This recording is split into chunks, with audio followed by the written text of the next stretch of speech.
Ask the Podcast Coach for November 19th, 2022. Let's get ready to podcast. There it is. It's that music that means, hey, it's Saturday morning. It's time for Ask the Podcast Coach, where you get your podcast questions answered live. I'm Dave Jackson from the schoolofpodcasting.com, and joining me right over there, the one and only Jim Collison from theaverageguy.tv. Jim, how's it going, buddy? Greetings, Dave. Happy Saturday morning to you, and happy pre-Black Friday Saturday all week long. And really, isn't Black Friday the whole year? Isn't like it seems that way? Like Black Friday in July. Well, remember when Amazon had like Prime special, like double secret probation sale, two Prime days. Yeah, it's crazy. Yeah. And well, it's the height of consumerism and capitalism here in the United States. God bless capitalism. Woohoo! That's it. And every time you turn, I'm already getting like our Black Friday sale yesterday. So on Friday, I was getting our Black Friday sale is live. And I was and I was in Walmart last weekend. And they had, first of all, you're stepping over all the giant large screen TVs that are everywhere. Everywhere. And I was like, wait, Black Friday isn't for like another 2 weeks. What's the deal? But they're like, nope. Started in June. we're here for you. So there are, maybe we'll talk about this a little bit later. Well, there are maybe some things folks are waiting for. Yeah. I don't know, maybe a new coffee maker. Yeah. Maybe. No, I love my old one, but I could look for a Black Friday special. How about you help me out? Some sort of new Keurig machine. And of course, that coffee pour is brought to you by our good friend Mark over at podcastbranding.co. If you need new artwork, or if you're a brand new podcaster and you just need artwork, really, Mark is the guy you want to go with. I have a member of the School of Podcasting that is doing a Santa Claus podcast. Santa Says, I believe is the name of it. And he went to Mark. And the minute he showed me his artwork, I said, that's Mark, isn't it? He goes, yep. And I go, it just looked amazing. So if you need artwork, if you need a lead magnet, if you need a whole new website, if you want to see Mark's work in action on a website, go over to congressionaldish.com. He did that for Jen Briney. And Mark sits down with you one-on-one to figure out what your show is about. He's going to listen to it. He's going to talk to you to kind of get your vibe so that everything is in alignment with your brand, from your artwork to your website to just the whole vibe of the show, so that it doesn't jar your audience. So if you want to look good, because remember, they see you before they hear you, check out podcastbranding.co.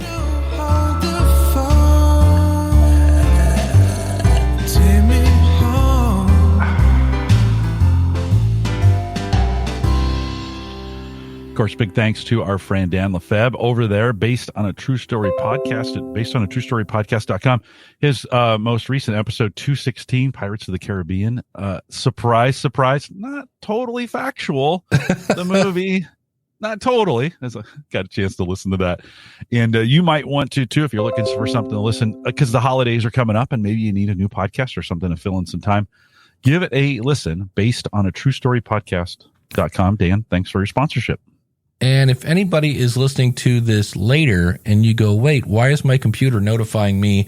It's not your computer, it's mine. And I have since turned that off because I'm sitting here and just hearing bring. And I'm like, what is I don't have I think we're okay. I think we're okay. So, I think you threw out a great question. We'll throw it to the chat room. What are you hoping goes on sale for Black Friday? What's Santa need to bring to the house that you're going to buy? Obviously, right? Yeah, you're not gonna make your family buy you podcasting equipment. Just go buy it. Make sure you keep the receipts for tax time. Those kinds of things. Yeah, I'm pretty much set. I think I have a sickness in that I keep buying courses. So now I have Neil Patel, which is free. Go to neilpatel.com/training. He's got a bunch of courses. So I'm going through his SEO. I have one on copywriting from Neil Headley, who's been a guest on the show. I just bought Storyworthy, which is one of my favorite books on storytelling. Matthew Dix has put that out. It's storytelling for business. And I was looking at that last night and like going, A, when am I going to find the time to go through all those? And B, it takes some time to put those into action as well. And so I have I'm just doing what I'm doing with Spanish. I spend about 15 minutes a day learning a couple new Spanish words, and I'm just like, when that's done, I'm going to go over and do one lesson in one of those and just move it along. But Jim? Well, the end of the year, Dave, may be a good time to stack those up, right? If you've got some holiday time and you're doing something different, we often set goals and do new things for the year, looking at 2023. It's hard to believe we're saying that already. Yeah. This year has flown by, right? But that strategy for you may work out as far as just having some extra time, little chunks at a time, implementing things. I think that's probably the best way to implement stuff in your podcast anyways, is a little bit and test it, little bit and test it, little bit and test it. Don't be in too much of a hurry. You do too many things, too many SEOs, too many different things. You don't know what you did that changed anything. Yeah. Right? So kind of, put it in, measure it, figure it out, come back to it, try it again, some of those kinds of things. Well, what I've done is I've made a folder in my browser that just says learn stuff. And then like right now I'm going through copywriting stuff. And I was like, I need to do one course. Don't do a lesson here. Because then it's pushing 12 peanuts, a half an inch. Whereas if I just grab one course and just keep hammering that, that'll go through there. But it's the other thing that I thought we might talk about is because, you just mentioned, holiday time. I am going to blow through. I have the weirdest but best situation is my family. Most of my family goes to Florida for Christmas because that's where their in-laws are. And so we end up having Christmas like December 10th. So I have Christmas. It's just not on December 25th. And so what happens then is the rest of the world like takes off because they're doing the holiday. I've already had my holiday. And so I can just blow through stuff because everybody else is busy opening up their presents. And I'm like, yep, did that about a week and a half ago. I'm done. And so that gives me some free time. But do you consider 2022 done? Like, is it with the holidays and stuff? Is this just one of those where you kind of go, put a fork in it?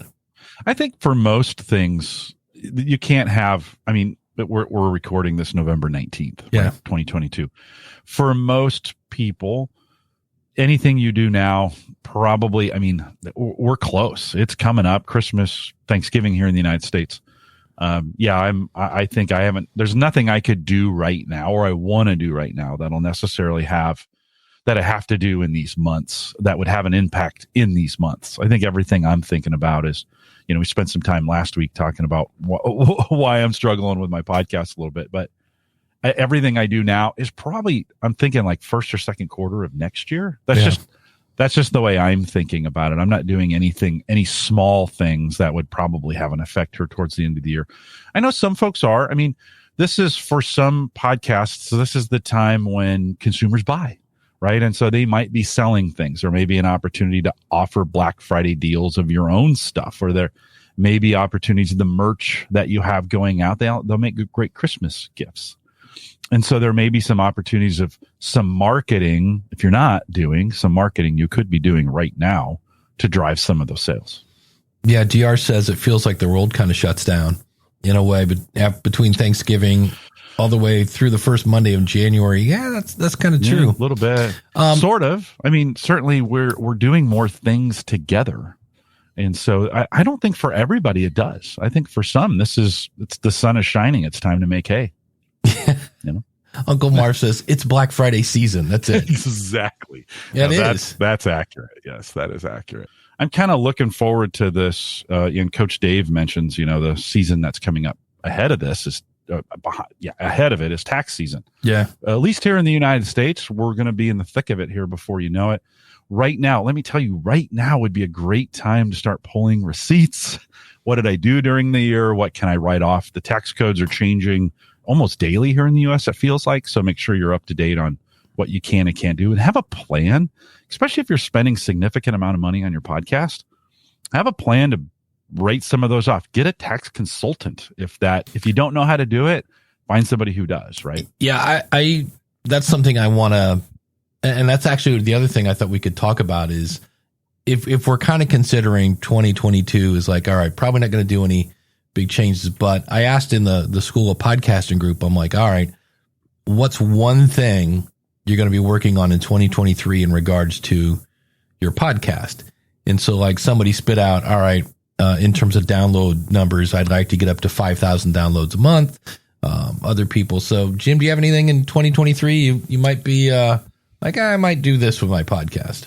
Yeah, you coached me last week. We had a whole section where both the chat and you kind of coached me on my podcast. I think I came to the conclusion this week. What I really liked about that, this is Home Gadget Geeks. This is my tech show that I do on Thursday nights. Is it used to help people. Like I did it to help people, much like this show. This is why I don't struggle with Ask the Podcast Coach, because we get to answer questions. It's relevant. We're helping people. Home Gadget Geeks, it kind of settled into just an interview kind of thing. I was having other folks, and that's okay. But I just had lost I think when I was talking with Dave Hamilton over at Mac Geek Gab the other day, he said most of his podcast runs off of the audience questions. And I was like, yeah, I don't get any questions. Of course, I don't ask for any questions. And like I think I'd lost touch with the audience. And so this Thursday I just canceled the show and did an open call and said, hey, if you want to come talk to me, let's do this thing. And that kind of helped me cement in like, yeah, I kind of did this to help people and I'm not really helping people. So I think in 2023, again, I probably won't just change this next week. Right. But begin to morph the podcast back. Turn the rudder. Yeah, just slowly start like, okay, how do I start having some influence on? By the way, when I think about that, I get really excited. I'm like, yeah, that's it. Okay, got it. Figured it out. Lost my way a little bit on it. Yeah. Let's get back to helping people and let's get boots on the ground, as they say, to start helping people with their technology problems. That can really put a lot of, gas in your tank when you see that you're helping people.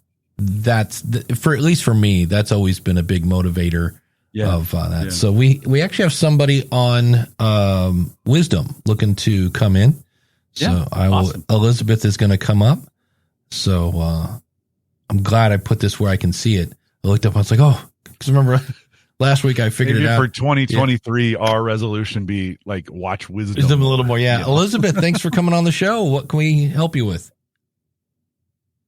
Hi, thank you. I'm a health and wellness coach. I've been doing it for 4 years. My question, because I am new to the podcasting world and I do create content on all of the social media platforms. And I never used to be into that, but my team encouraged me to do that. And because they felt like in order for people to know what type of coach I am and what I offer, they need to see me. They need to hear me. So my question is, since starting the podcast, I noticed that I've been very open about my mental health challenges, which is what I often help people with, because there's more than one ways to take care of your mental health challenges other than a prescription medication. You can look at who you're hanging out with, how much sleep you're getting, what you're putting into your body. And that was my intention across all of my social media platforms. But since discovering Wisdom, I've noticed I'm doing something much different. I'm being much more authentic and honest about my mental health challenges. So my question is, when you are saying you're a mental health coach, how much should you be sharing personally? For one, because the two can get blended, and then I don't want to scare off potential clients, because when I'm speaking about my mental health challenges, most often they're from the past and how I've come to have the voice I have now. So nice. Clearly I've grown. But at the same time, what prompted me to ask this question is yesterday I did the open poetry. There was an open mic, and I shared a poem that was very, to me, dark, because that was the place I was in when I wrote it. But also, it was very, very honest. And I would hate for anyone to hear that and say, I don't know if I want to work with her because she had such dark thoughts.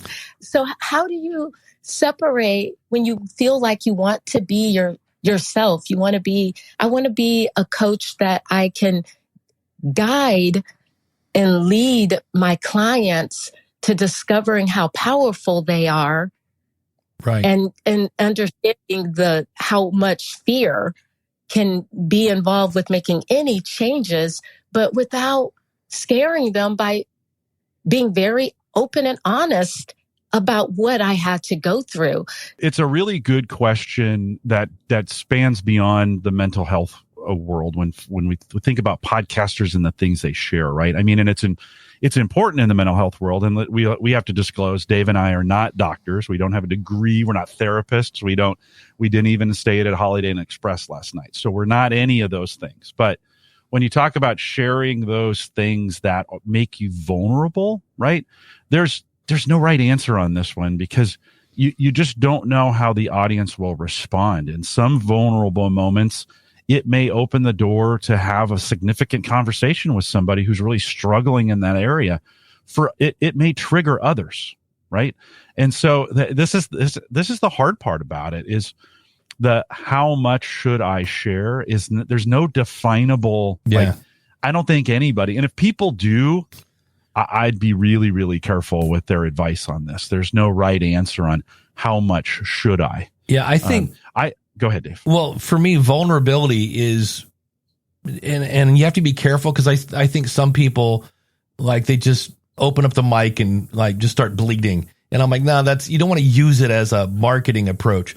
But I know I did an episode once where I was kind of like you were talking, like the mental challenges of podcasting. And like right now, the other day, there's a stat called Listen Notes. And there are people that are putting it on their website going, look, I'm in the top 1%. And I keep going, that's a bogus stat. It's a horrible stat. And what's killing me is I have people go, yeah, I don't care. I'm still going to use it.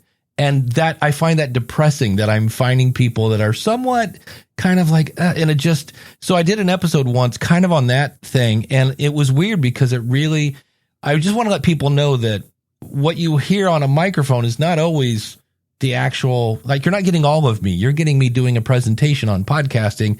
Here's what's going on behind the scenes. And I had a lot of people say, man, that was a great episode, because we just hear you talking about the good side of podcasting. And I was kind of like, well, here's some of the stuff that I struggle with. And I understand your question, because you want to be, this icon that people can lean on. And you're worried that if you show, a crack in the armor, that, like you said, they might go, I don't know if she wants to be my coach. But on the other hand, I think when you show that you're human, and like you said, I love the way you put it, I'm talking about things I thought in the past, and here's how I overcame them. Well, now that's a lesson. So I kind of like that idea, but I'm with Jim. I don't know if I always say be careful what you talk about on the internet, because it writes in ink. So I always say be careful talking about, partners or family members or things like that, because they didn't ask to be in the podcast in some cases.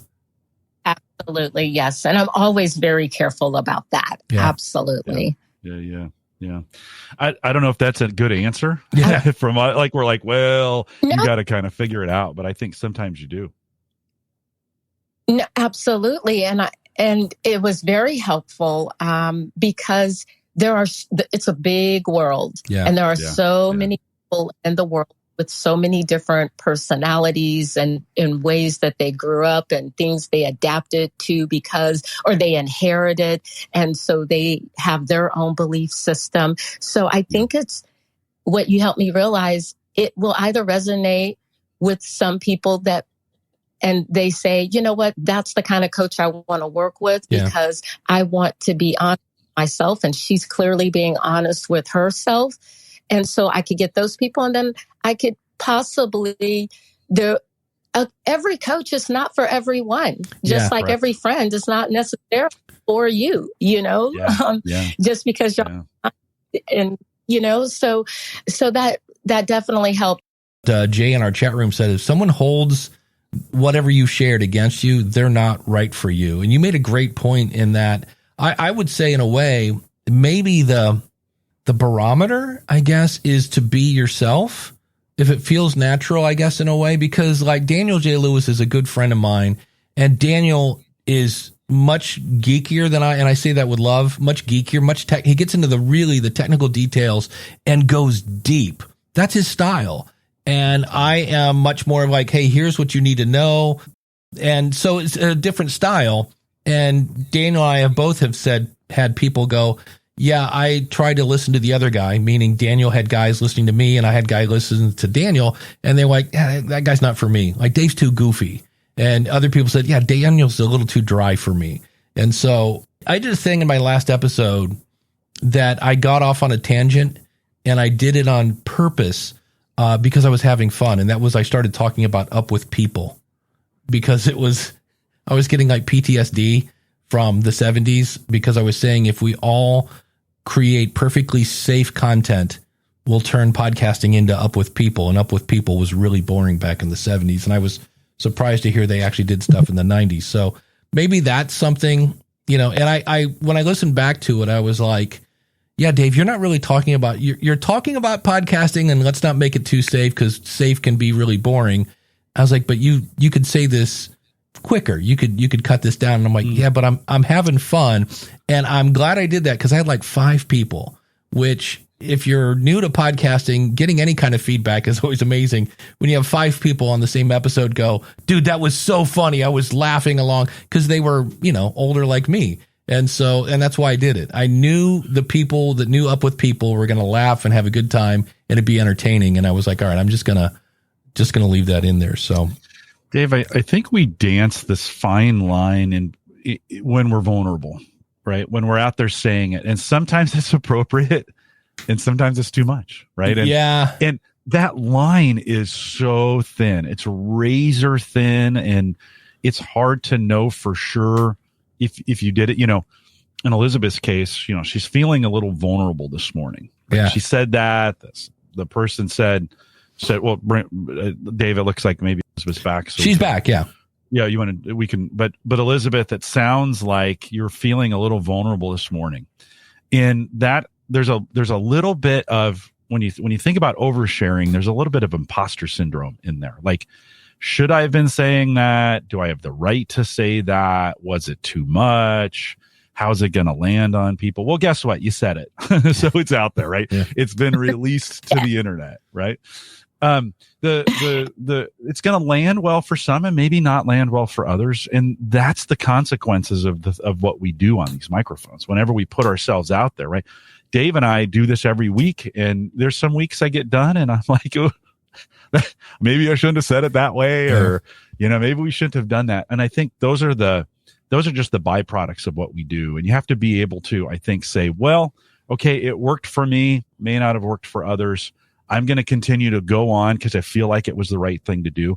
The point, or the backside of that, is if you evaluate it and you go, I shouldn't have done that, be okay with that, and then change some things in the future so you don't put yourself in that same situation again. Yeah. Right? And you also don't beat yourself up, because that's not too much. Yeah. Not too much. I do think there's some valid, when you do something wrong, I think there's a moment where you should go, yeah, like, I shouldn't have done that. Like, that remorse, I think, helps us not do it again. I think it fuels better performance. Yeah. But certainly don't let it debilitate you.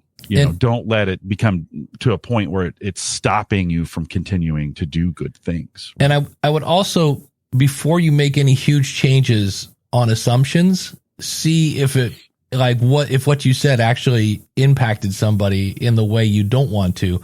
When I was a musician, I had a singer that was somewhat famous for always making a start just a little late, and it drove me bonkers, because I was ready to start right on time. And then it dawned on me, we never had a bar owner, or wherever we were playing, nobody ever complained, hey, you guys went on 5 minutes late.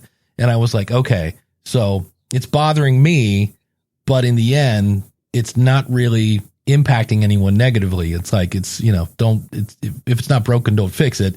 It bothered me that we were going on late, but in the end, it wasn't really affecting anybody. So if you say something and you're like, not sure if I should have said that, well, let's see if it offended anybody first before we go doing an apology. True. Yeah, right on. Elizabeth, do you want to respond to that? Any of that? Yes. All of this is very helpful. You're right. It is out there. And just because it's out there and I feel vulnerable today, I am, as being a health and wellness coach, I often tell people to take some time to figure out what they feel in their body. And I noticed for me, it was a very vulnerable feeling. But not a feeling of regret, because I feel like every choice we make, just because I did one podcast where I was very open, I have the opportunity to do other podcasts. And so they're going to see other sides of me and as well. What's your website? My website is currently down, which is a whole nother issue, but I'm at kiglifecoach.com. Here we go. Did you have any other questions? Because we got Russ in the wings here. Oh, no, that was it. Thank you for listening. Oh, thanks for coming on. Thanks for the question. Thanks, Elizabeth. That was a great. Appreciate it. Thank you. That was a great question. And listen, I think it's Russ. Hang tight for 1 second. I think it's the struggle. I mean, she's, Dave, deeply struggling with what I think a lot of podcasters struggle with. Right? We put ourselves out there, and then we go, "Oh, like, was that the right thing to do? Was that enough?" I mean, I think deep inside we all have that struggle, and I think good on her for talking about it. Like, I think sometimes we don't have anybody to talk to. I think if you're a podcaster and you're struggling with this, find somebody to talk to. Well, and especially when in her, I think she said she's in life and health, and I was like, half of when I did my weight loss show, half of that was about mental health, because that's a lot of times that's why you're running to the fridge, is because you hate yourself. Physician heal thyself, right? I mean, exactly. in that regard, right? But it's a very vulnerable spot, and I think we all struggle with it. I don't want to minimize that. I think we all struggle with it. Yeah. So anyways, Elizabeth, thanks for calling in. And we've brought Russ in here on at YouTube. And again, we're at askthepodcastcoach.com/live, or in the case of Russ, he just jumped in at askthepodcastcoach.com/join if you want to ask your question that way. But if you're like, Jim, do you remember Russ had this lovely little project he was going to work on? Yeah, 10, Russ, you had 10 interviews that didn't work. There was a power problem, right? Is that did I summarize that appropriately, Russ? Yeah, just about. You can hear me, right? Yeah. Okay. Yeah. Flying in the face of your best advice and my best judgment, I decided to go ahead with the 10-person roundtable podcast. You and I, we talked a couple weeks ago, and you thought that possibly, as I did, that the power to all the equipment was the problem. I brought in the Jackery power supply like we discussed. Everything lit up. Everything worked perfectly. I couldn't believe it. Mm-hmm. I got it there, set it all up, just like I said. And I noticed that the power from the wall was not able to fill the Jackery power supply as fast as the equipment I had could drain it. Oh. So basically the bucket was emptying faster than it was being filled by the power from the wall. And so I think they have a problem, but I didn't, and it solved everything. I just wanted to share that with your listeners. We advised you against 10 people doing it all at once. You got that done? How did it go? Well, first of all, the ladies were incredibly nice. I had 9 people total, and on my L12 mixer, a Sterling headphone mixer, so I could put that out to everybody, plus a headphone splitter, so everybody could have headphones.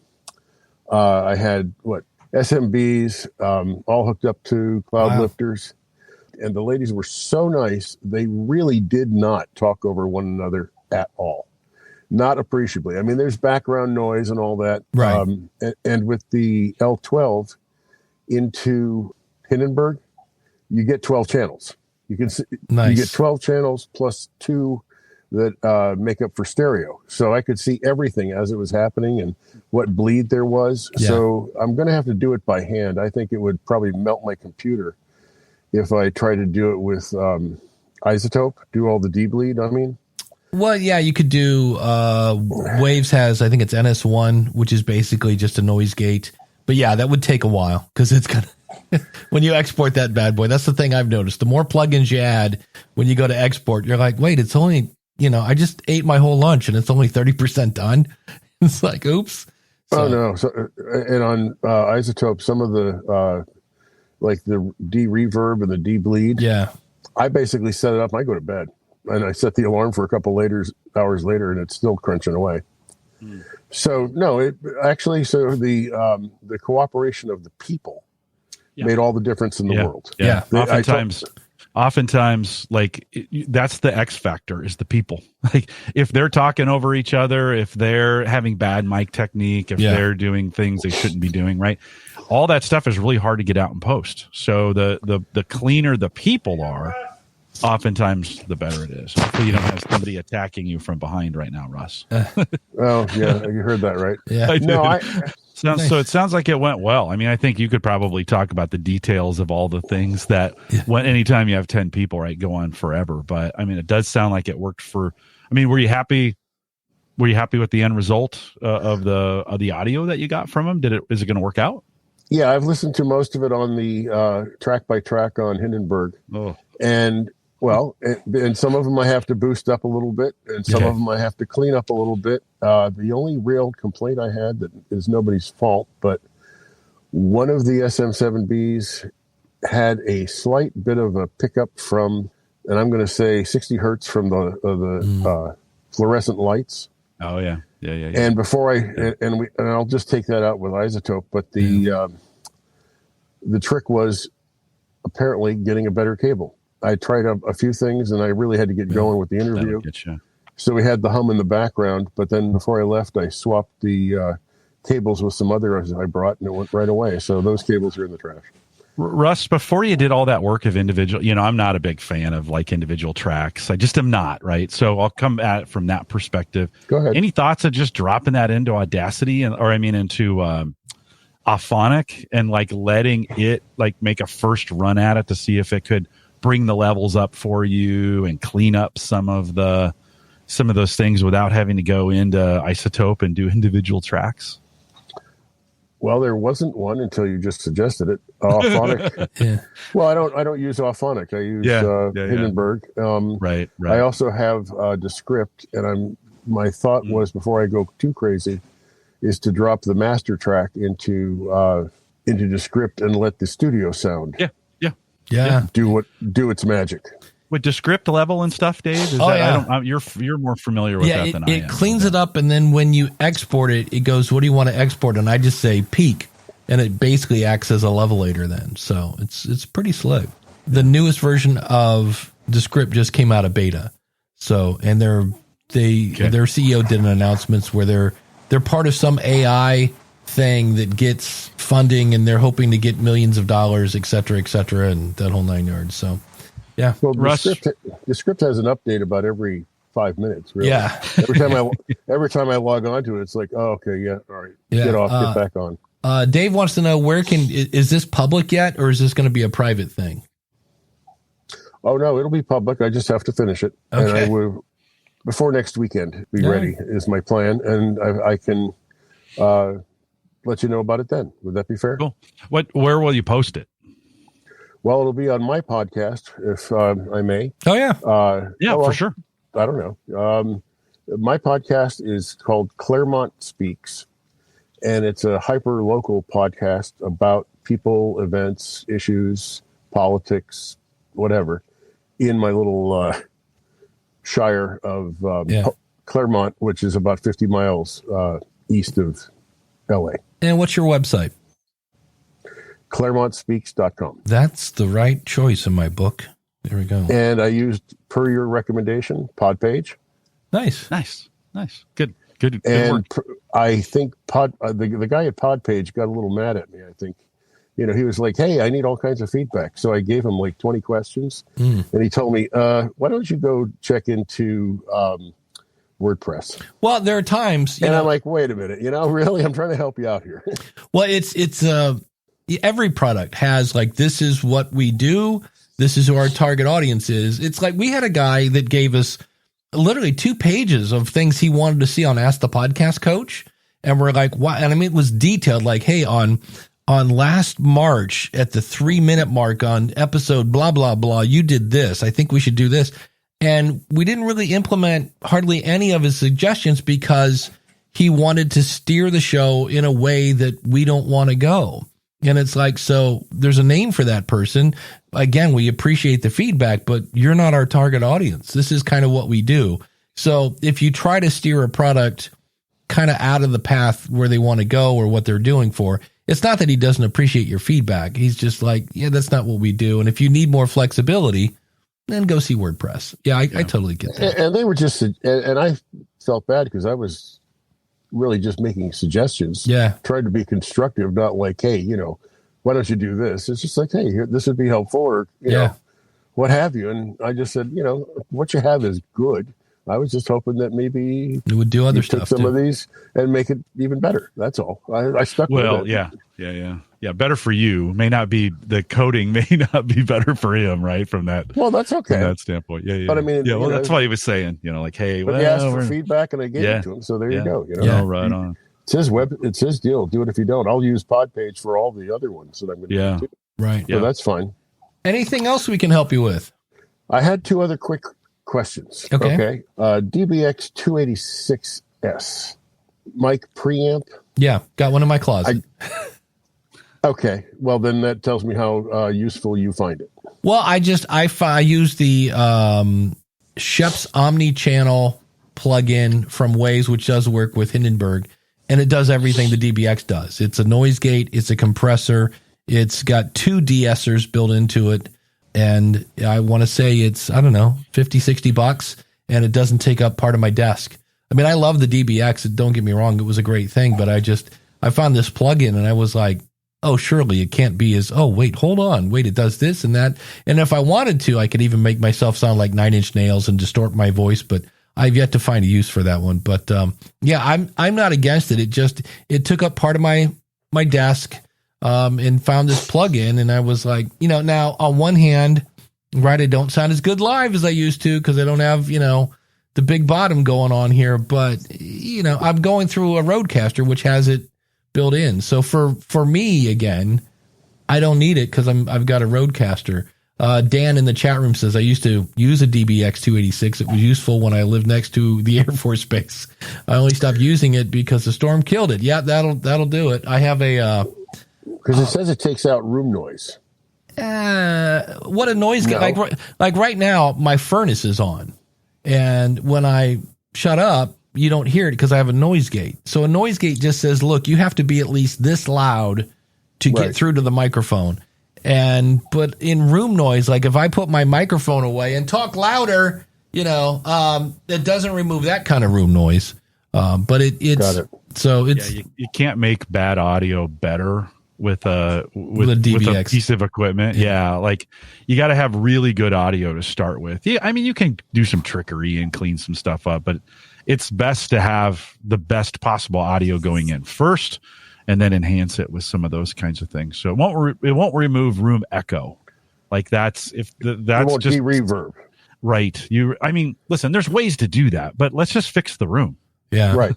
If we can. Well, on the 10-person roundtable deal, it was in a stone-walled basement. Yeah. They were nice enough to turn off the HVAC, so that did walk on it. But there was still a little bit of the noise, and I thought, okay.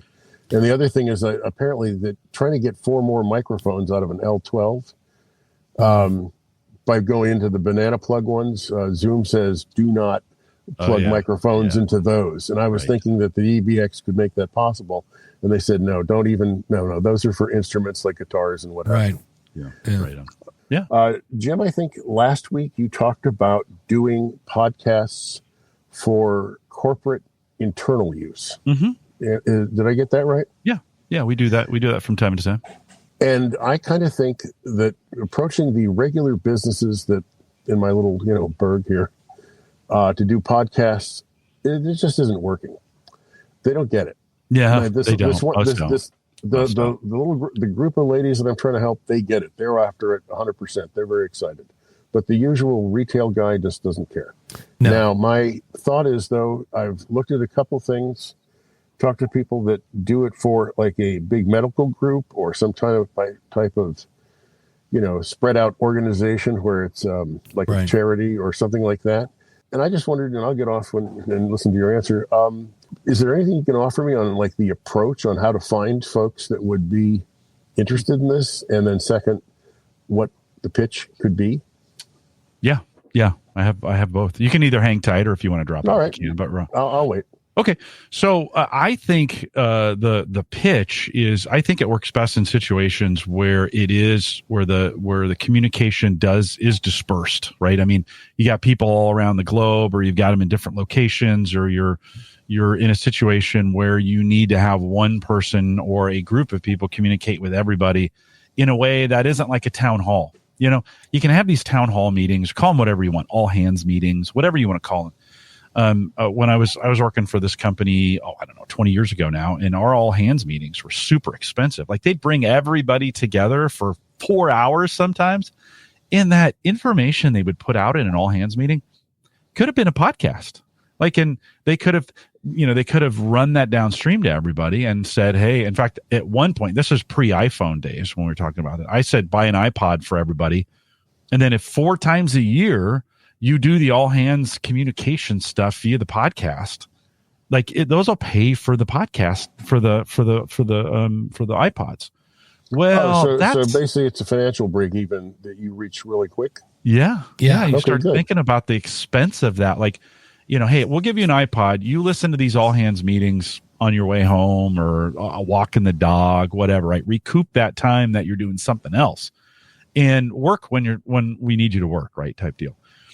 If you do it dollars and cents of dollars per hour, and you get a kind of a standard labor rate for that across an organization, that's pretty easy to justify pretty quick. The question is, most executives just have a hard time seeing that for whatever reason. They just kind of go, nah, I just want them there. I just want to talk to them, or I just want to I just want to do it the way I'm used to doing it. And they're afraid that audio is going to get out. School's out. They're afraid that audio is going to get out and it's going to land somewhere, and that's what they don't want. So that's a big struggle to get it done that way. Yeah. But for an internal thing, they would have a password to get into it, right? In theory, yeah. And there's lots of great ways. Today, there's way more ways to do that than there was, 10 years ago. Oh, yeah. So big time. Because the thought was to have them do, instead of a memo, instead of an email, instead of a Zoom call, most of what everybody's interested in probably can be covered, like you said, in 20 minutes. Yeah. And that's the time of a commute. Well, Russ, here's the deal, though. Not every executive has a podcast. These things are different than just talking in front of people sometimes, and they get really weird. You put them in a microphone and they get really weird, and that Yeah. So, Dave. I mean, my first job out of college, I was a copier technician, and we would have technicians and sales guys driving 45 minutes to the office because it was in Canton and I was coming from Akron. We had people coming from way down south, blah, blah, blah, to get in there and say, we need to do more service calls. We need to up our number of that. We need to up the number of this. And I'm like going, at the time I was like, yeah, if we had a podcast back then, because this was before podcasting was around. Yeah. Those people could have been listening to the, hey, go win one for the Gipper speech on their way to the first call. Right. And it's like we would have been more productive, but we just wasted, because that was 45 minutes one way. So there's an hour and a half out of the day. I'm in the car listening to somebody go, be more productive. Well, I could have been more productive if I wasn't driving to the office. But you're right. A lot of people don't get it. I was at a medical conference and it was for internet marketing. And I was talking to a woman and I said, she's like, yeah, we're just, at this point, it's kind of coming down to who can service their, we're trying to focus on bedside manner because everything is so digital.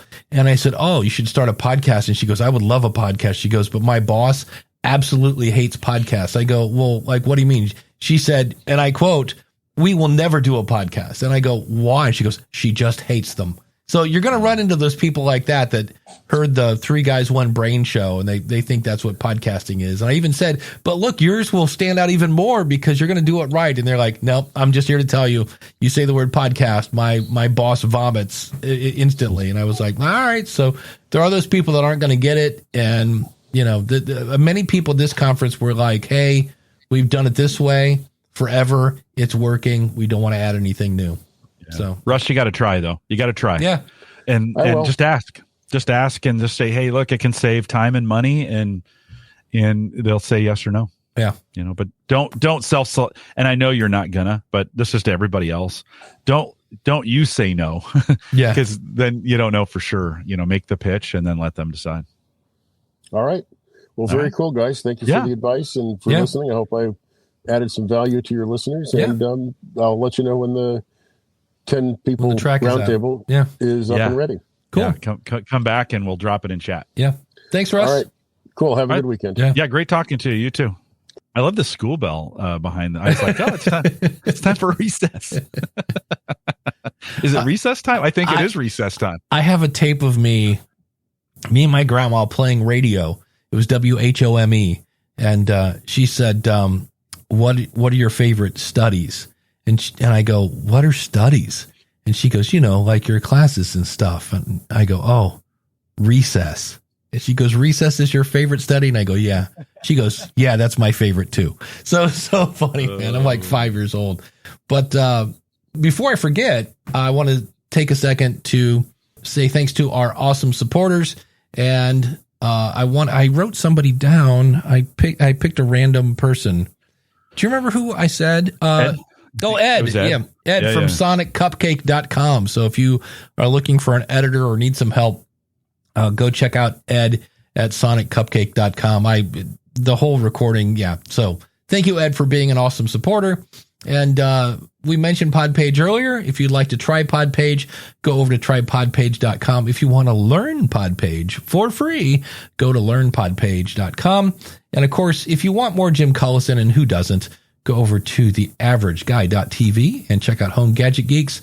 And if you're thinking of starting a podcast, well, if you wanted to start a podcast in January, like today would be the day you wanted to like really get it going.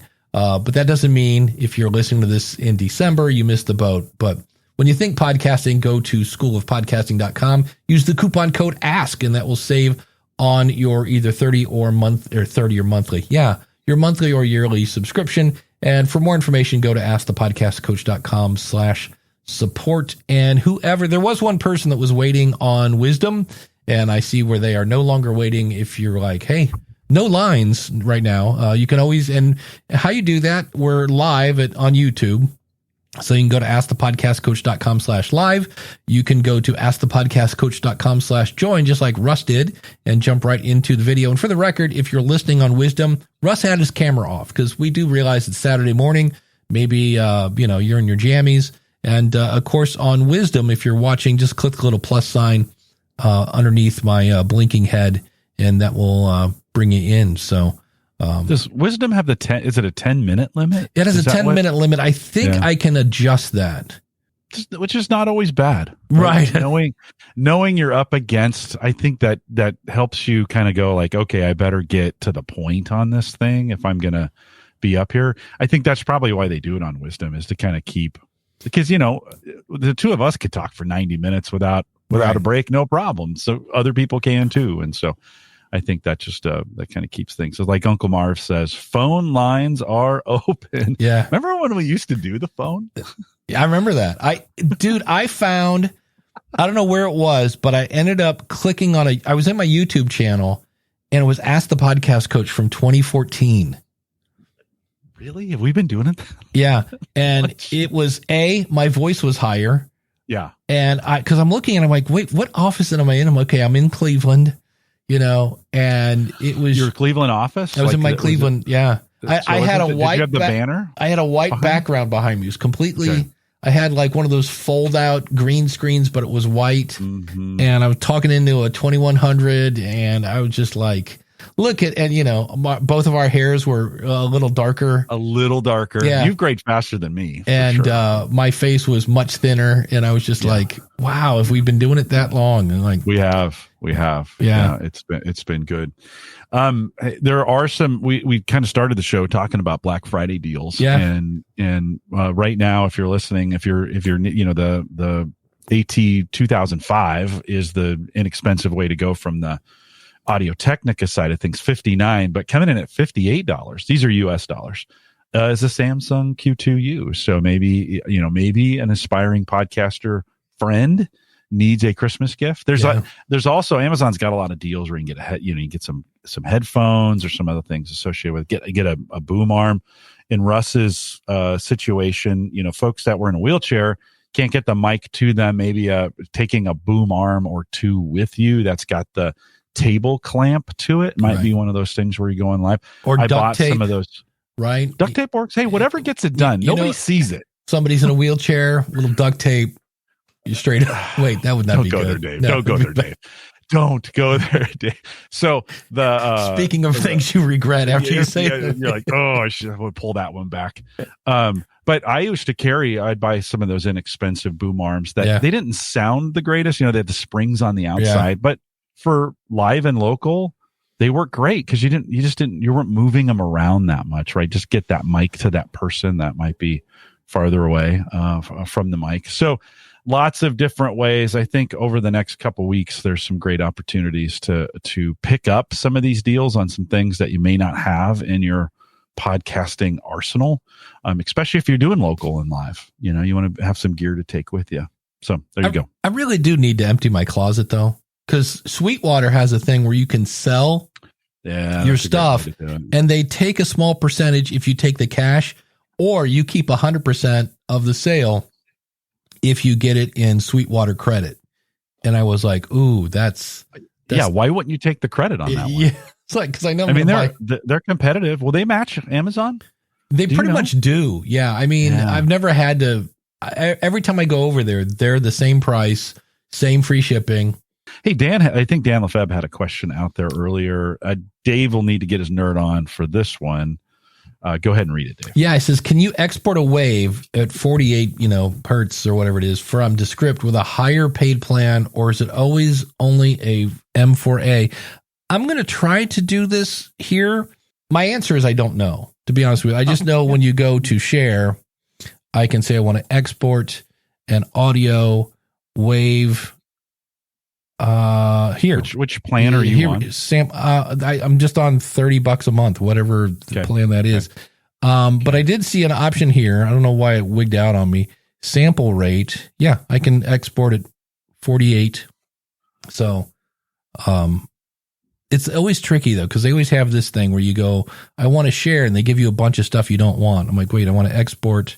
Well, somebody wanted it. This is always the problem, going back to Russ's, feedback. Sometimes companies listen to all the feedback that they get, and then now they have 8,000 options, right? To do things with. And he says, good to know I'm using their free plan. So I had a feeling that's why I wasn't seeing it. So very, very possible, right? That upgrade. What's the next? Is there an upgrade? Is there a next upgrade? Or are you at the first paid level? Do you know? I think I'm on the lowest paid level that there is. That's $30 a month. Yeah, $30 a month, and that's the whole. I will put this in the chat room for Russ's sake. We were talking about dropping his file either into Descript or dropping it into. I said Auphonic. I think I'm on the. I buy the web version, and I think I'm at like $11 a month and I get like 7 hours. Yeah, and that's good enough for me. And I think there's some. Russ, if you haven't tried, I think Auphonic has a trial. You give it. They give you X amount of hours. So the only thing I always have, I usually will run things through a noise gate first before I run it through Auphonic, because I am found so many times where it increases a breath. It thinks a breath is a word. And I was like, is there a setting that I can say, don't boost things? Because that's what it's meant to do, is level things out. And I'm like, but all of a sudden, there's a talking. I'm like, it's a guy on a painful. Yeah. It's painful. Yes. Yeah. So, for anybody listening, if you want to check out Descript, supportthishow.com/Descript is my affiliate link. So we'll just throw that out there. But I did see the, kind of a trend where people are starting to overthink again. And I think this is, for me, this is like podcasting season. Like, this is where people start to think about it, and they want to do it in January and that whole 9 yards. So I start to see an uptick. And then in February, there's usually a huge cliff where everybody who thought they were going to start a podcast decided it's not worth it. But things like, is it a good choice to start my first podcast episode with a guest? And I was like, and in true fashion, the answer is, well, it depends. Why are you starting your podcast? If the goal is to position yourself as an expert, no, probably don't start with a guest, because you're going to position them as the expert, unless you want to do the Jerry Springer at the end and go, what did we learn today? This one time, that kind of thing. So it always comes back to, why are you doing this podcast and what is the goal?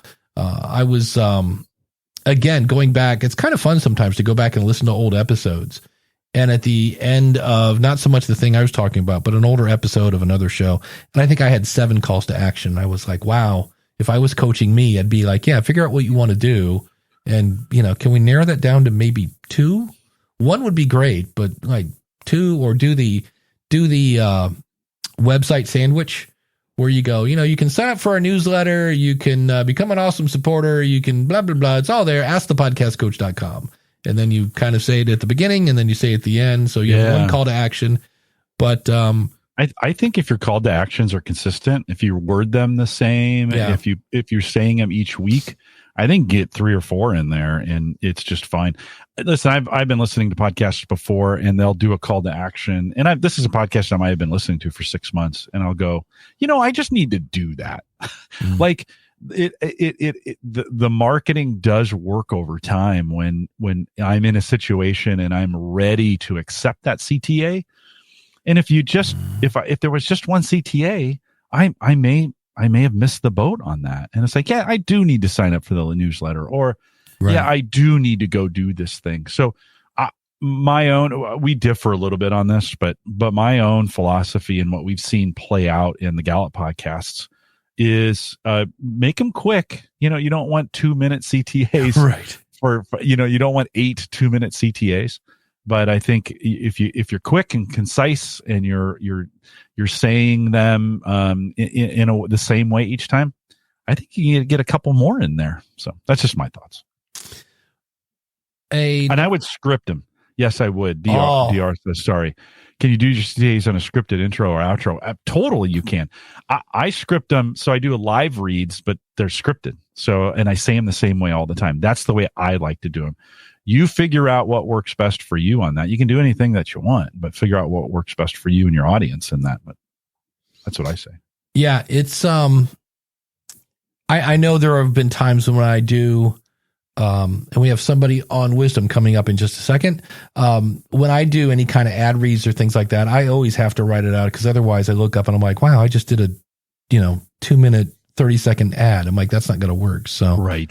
Scripting them all definitely helps. So we're going to bring up, I'm waiting for their name to pop up. Whatever, Mr. Smith, we could call you that. So welcome to the show. What can we help you with? Oh, man, Dave, I've seen you in the education, category along with me for a little while now. And so when I saw you were doing a live talk, I was like, I want to come in and meet this guy. There we go. What's your show? I've got a podcast I haven't produced in a while. It's the Growth Farming Podcast. It's about, building relationships and cultivating self-love within and attracting good things into your life. But I hosted a podcast for a long time called the DIY Artist Route, and that was more of an interview show with musicians and entrepreneurs and stuff. But I kind of set that aside about 2 or 3 years ago, I think. What did you learn? Hey, what did you learn from those years of doing interviews? Because everybody, I think, approaches interviews pretty different. And if you were thinking about podcasters who do interview shows and you were going to give them maybe a point, a little advice, 1 or 2 things that you learned about interviewing people, what would you say? Well, just to give a little, backdrop to the podcast, it's been about 22 years in broadcast media. So I worked at a radio station in public radio, and that's really where my interview, prowess came from. And then I just carried it over into doing podcasting. Yeah. But to answer the question, I think doing research on the person that you're going to be talking with and asking questions that are not only, pertinent things for your audience, but also things that you're curious about, so that it's very heartfelt and heart-centered when you're having those conversations. That really carries over in the dialogue that you have. I think all of us have had interview conversations with people where you can tell that they're just rattling off questions, but they don't really actually care about them. And there's a different dynamic that takes place when you're interacting with somebody, and it's more of a conversational tone than it is, let me ask you this question, then this question, then that question. Yeah. And that ends up communicating so much more to your audience as well, because then they feel like they're a part of the conversation and not just somebody listening to somebody rattling off a series of questions just to get through a sound piece or something like that. It's I think you sense that, or you feel it when the host or the guest interrupt each other, just to be honest. Like, I know we sometimes say like, don't do that, but in the normal course of conversation, we do that. And I think it's more genuine when, Dave will say something and then I have this thing and I'm like, no, we get, you jump in on it, and it creates energy in the interview that you don't get when you just politely, now you don't want to do it every time, right? But when you politely wait and they finish and you're like, oh yeah, that's great. I've caught myself doing this. Like, oh, that's great. Yeah, that's great. And then you move on to the next question, right? That gets a little, that gets a little like, oh yeah, he's got questions written down, which is not bad, right? It's not bad. None of this stuff is bad, but I think sometimes I love you use the word passion in the interview, and you can kind of tell when someone's passionate about the interview by how excited they get, or even their tone or cadence changes when they have a personal aha moment in the interview, right? Yeah, absolutely. And I think, going along with what you were just saying about, maybe even sometimes interrupting, there's been times where I've had questions written out that I could foresee that this is where I, thought the conversation might go, or some talking points that I wanted to have and some things I wanted to bring up with the person. But then as I'm getting to actually talk with them and interact with them and hearing, here's the big deal. I'm a storyteller. That's a big part of what I do. And as my storytelling, I guess, has developed, I recognize that so much of that development actually came from having conversations with people and following their stories as we're having those conversations.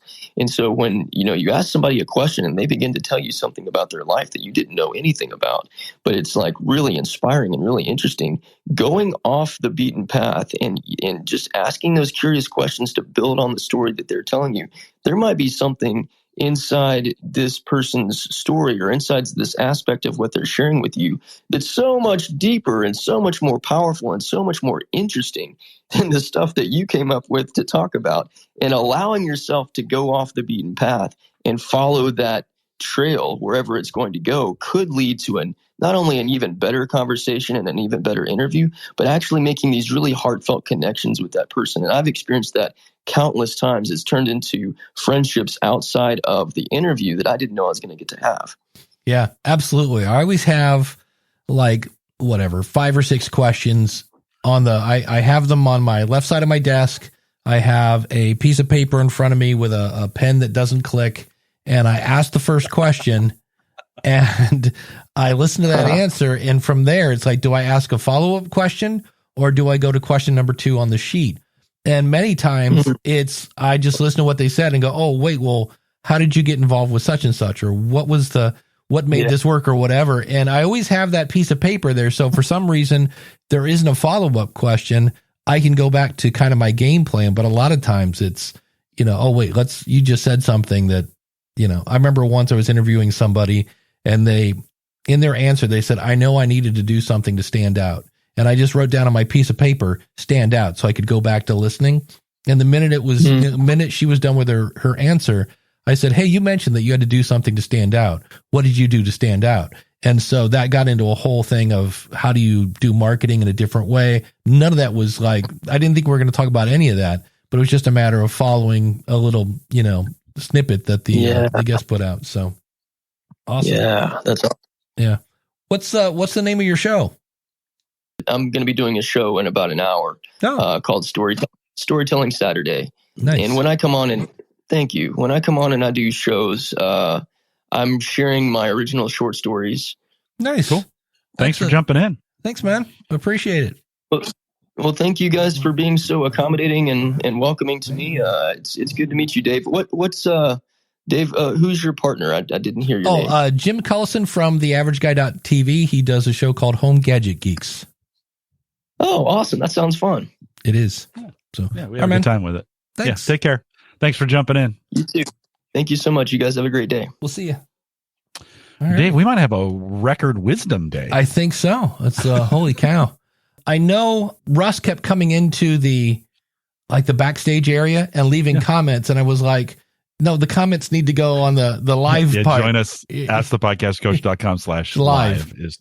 And DR had a question here as we, man, I don't know about you. Does this seem like it went pretty quick today? I was like, yeah, we had some great guests. Yeah. It's been a ton of fun. What if you're trying to get people on your newsletter? I love Eric K. Johnson's comment on this. He goes, most people don't wake up and go, oh, it's the weekend. It's Saturday. I hope I find some newsletters to sign up for. It's, that's where, or how do I get them to go to the website? So to go to the newsletter, what do they want? I made a podcast launch checklist. So if you go to schoolofpodcasting.com/checklist, you can get a checklist. Cause some people I don't know where to start. So it goes back to who's my audience? What do they want? Give it to them. And then go to your website. This is where travel bloggers, I'm interviewing Gary Arndt, from Everything Everywhere. And he was like a world-class photographer in the travel industry. And as you might imagine, COVID was not kind to him. And so we're talking about how he used podcasting to rebound. But if you have anything on that's remotely visual in your podcast, if you can say, hey, we're talking about this. And, I was in I was in Italy and there was this beautiful little red boat on it. And I took a picture of it. And if you want to see it, it's on the website, mywebsite.com/whatever. That's always a good thing. And anything where it's like, I've given you 3/4 of something, which hopefully gets them, interested. For more information, go to the website, yada.com. So it's, you're kind of almost like screening them out. Anybody that heard this should be interested and they'll go there. And then, as you have a service you're trying to sell, there are things you can do without selling. So I had a client of mine and she said, I'm not getting any speaking gigs. And I went and listened to her podcast, listened to a couple episodes. I said, you never mentioned that you're a speaker. I said, so number one, you have to let people know. And as most people say, I don't want to, I feel salesy when I do that. And I get that, but you have to let people know. And if your talks help people, you're not selling them something, you're helping them. And I said, all you have to do is say, I was speaking at a high school to some kids about such and such last week. And somebody asked this question and I thought that'd be a good answer. There you go. Now everybody knows that you talk to high school kids. So you don't have to be, this Sunday, I will be speaking at such and such. Should it be one of those for a month and then next month a different one? Boy, that's really up to you. That goes back to, I don't think so. I think you got to get them in there bunches. Yeah, that's where if you want to, you can do the website sandwich.